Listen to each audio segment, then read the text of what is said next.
estoy en Turquía, hay varias horas de diferencia, acá son como las 5:30 de la tarde en este momento.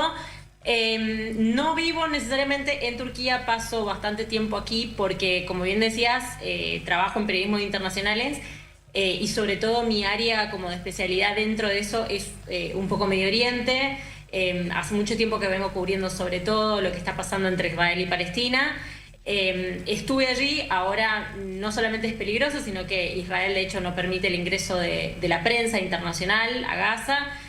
Así que estoy en Turquía, que es un lugar más o menos cercano, mucho más seguro, donde obviamente se puede de todas maneras hablar con gente que viene desde allí, entender un poco qué ha estado pasando, pero en general me muevo bastante, digamos, no tengo un punto fijo, pero Turquía siempre es un poco una sede, digamos, a la que vuelvo, porque siento que queda un poco cerca de todo.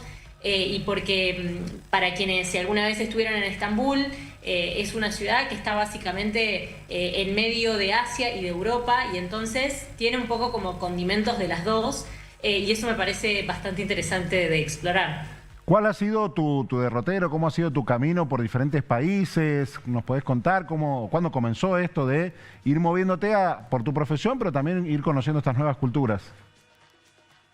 Bueno, empezó con, básicamente yo soy descendiente de libaneses, y cuando terminé la universidad y la Universidad Nacional de San Juan, quise hacer un viaje por Medio Oriente, quise llegar al Líbano del cual viene originariamente mi familia, y explorar otros países de la región. Y en eso me pasó que, sobre todo con el tema de Palestina, era un tema que yo había estudiado en la escuela, había ido al Colegio Central y habíamos hablado mucho del conflicto. Y me pasó que cuando llegué realmente vi una realidad mucho peor de la que había estudiado, mucho peor de la que había leído.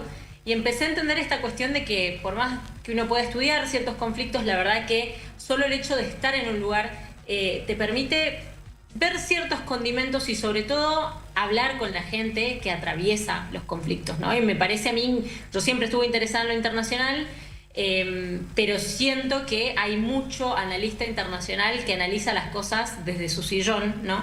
Y a mí me interesó mucho entonces, a partir de ese viaje sobre todo, la cuestión de la oportunidad de poder charlar con la gente cuyas vidas están atravesadas por la cuestión geopolítica, por la situación actual.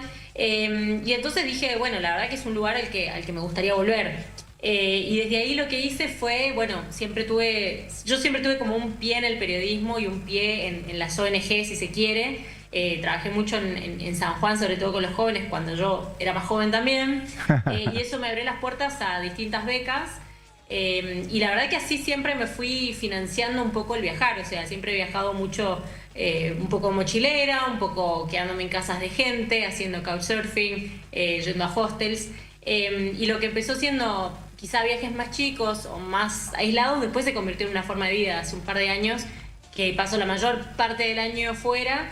Y sinceramente lo hago más por costos, o sea, si yo pudiera, la verdad que digamos, iría y vendría todo el tiempo de San Juan, porque obviamente es mi tierra, es donde está la gente que amo. Pero bueno, la verdad que estamos muy lejos por ahí de algunas de las cosas que yo cubro. Y entonces lo que hago es aprovechar las becas que muchas veces costean mis pasajes, me quedo dando vueltas, puedo así visitar varios lugares, recorrer varios países, y ahí siempre volver y hacer una pasadita por San Juan antes de seguir. Hola, Meli. ¿Cómo estás? Acá te saluda Luz. Te hago una consulta. ¿Qué es lo que más te choqueó ahora en este momento que estás en Turquía? ¿Qué costumbre, qué cultura?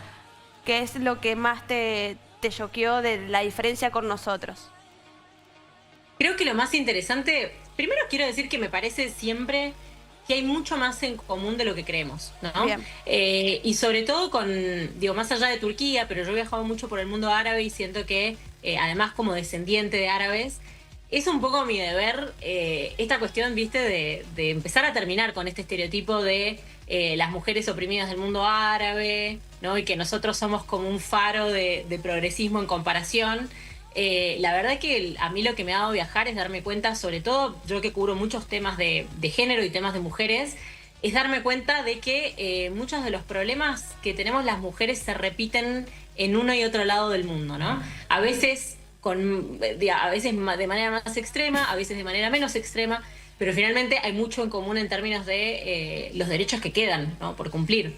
Ahora, específicamente en relación a Turquía, a mí lo que me parece muy interesante de este lugar es que en este sentido, como les decía antes, de que es un punto del mundo que está como medio en el medio de dos continentes, ¿no?, entre Europa y Asia, es muy interesante ver cómo acá la población es de mayoría musulmana, pero al mismo tiempo hay una cuestión no solamente muy de aceptar otras religiones, sino que la manera en la que se practica el Islam también es de alguna manera distinta o más diversa que en otros lugares. Y esto hace que uno pueda, por ejemplo, ayer fui a una playa que queda como bastante lejos, bastante en las afueras, es bastante local, no es una playa turística, y uno ahí puede ver una mujer completamente cubierta, metida en el mar, o sea, con el velo en la cabeza, tapándose todo el cuerpo, charlando y jugando y lo que sea en el mar con una mujer que está en bikini.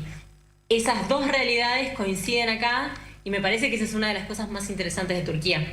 Perfecto. Hola Meli, ¿cómo va? Sofía te habla. Sabes que te quiero preguntar si tu estadía ya va a ser permanente o si tenés pensado... A todos les pregunto lo mismo porque, no sé, como que siempre me intriga saber si tienen pensado instalarse allá, si vas a viajar a otro lugar o si tenés pensado volver para instalarte después acá en San Juan o en Argentina. Mira, en realidad yo hace muchos años que soy bastante nómade. Te diría que, o sea, mi casa siempre es Argentina, de San Juan. Yo me muevo, lo que sí me quedo bastante tiempo en un lugar antes de pasar a otro, pero siempre hay una cosa del tema de las visas para poder moverte y para quedarte. Claro. Yo no tengo pasaporte europeo, o sea, tengo mi pasaporte argentino, entonces lo que hago es sortear un poco, bueno, en qué países te podés quedar unos 3 meses, generalmente hago eso, después me muevo a otro, entro a Europa, me voy un poco para Medio Oriente, y así voy como moviéndome a lo largo del año, y por lo tanto... No tengo pensado como establecerme en Turquía, pero sí te puedo decir que en total, entre el año pasado y este año, he estado casi un año entero en Turquía, entre idas y vueltas y moverme, así que no tengo pensado radicarme. Yo trabajo como corresponsal, como periodista corresponsal, entonces tampoco tengo mucha idea de un lugar fijo porque trato un poco de moverme en función de qué puedo contar, qué puede ser interesante.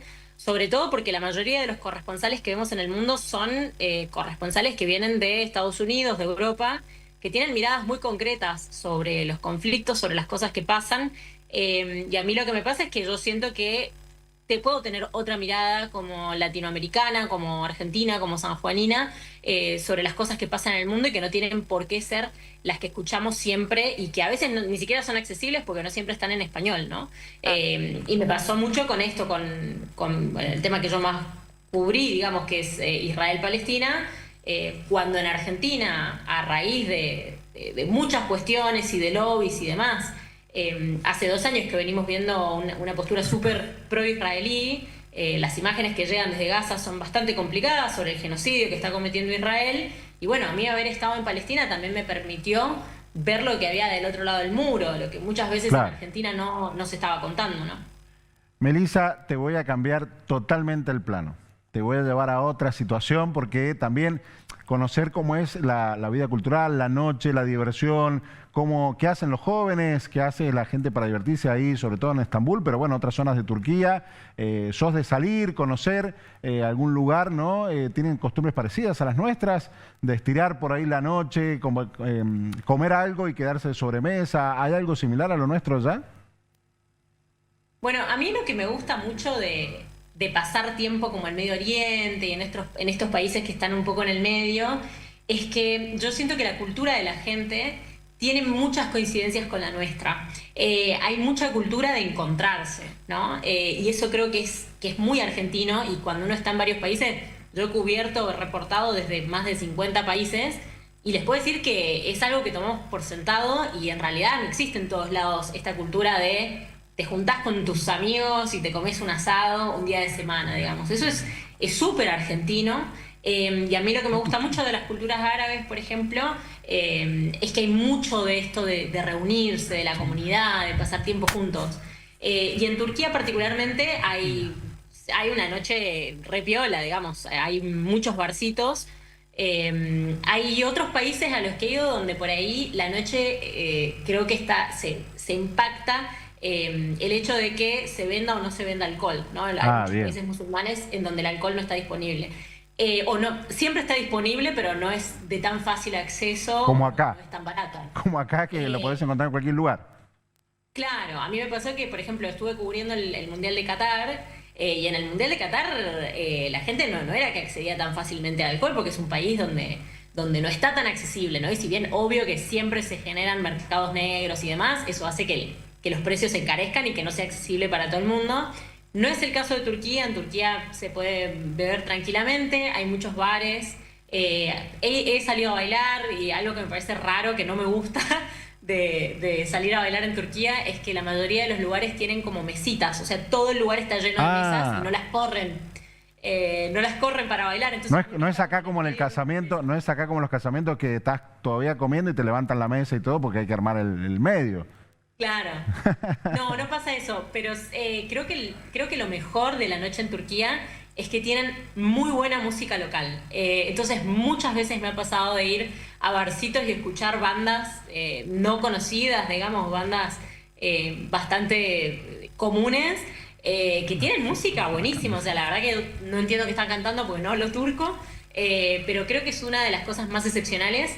Y te diría que además Estambul se ha convertido... En los últimos tiempos creo que se ha convertido en un destino muy, muy generalizado para gente de todo el mundo. Y entonces es una ciudad que realmente nunca duerme. O sea, se dice mucho eso de Nueva York, ¿no? Pero acá a mí me pasa que en Estambul no importa la zona a la que uno vaya, y ya no estoy hablando quizá de la noche, sino más bien de la vida en Estambul, no importa la zona a la que uno vaya y no importa el día. O sea, puede ser a mitad de semana. Todos los lugares están explotados, todos los centros comerciales están llenos de gente. Mirá vos. Es una ciudad muy, muy viva.